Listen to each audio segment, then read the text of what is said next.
Polícia Nacional Timor-Leste captura tan suspeito na Intolo ba caso Elemloi.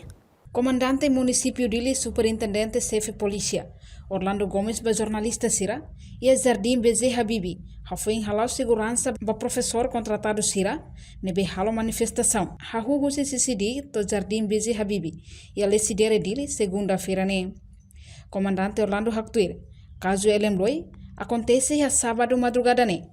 No iha acontecimento ne PNT Letung halo quer essa atuação não consegue capturar suspeito na Intolo ba caso refere. No iha acontecimento ne resulta que uma balão retancane camang no evacua ona ba hospital nacional. Portanto suspeito na Intolo nebe captura ne PNT loriqueiras ba esquadra don Aleixo atu halo processo de identificação hori bucatan suspeito será selo. Caso Elemloi ninian ya aconteceu madrugada sábado madrugada.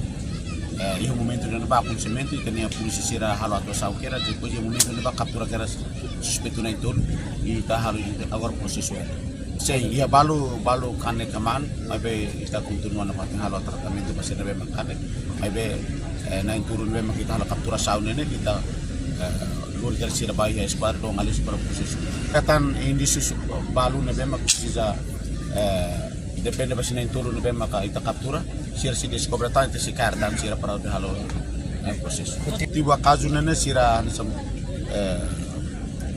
problema ne bem sira grupo sira ne bem kansa iha sai mai sira provoca malu ne mak sira duni malu e musu problema sira halo salto mamam kita itu sida gue identika ahone ya fatim balu ne mak musu ne mak kita tene fatim diskusi ne bem musu problema ne sira gue Elemloi ini ne musu problema e ia mos fatim hanesan mai ya matador gue dag matador mos ya problema mai be tania patrulha sira halo atuação que era seperti itu.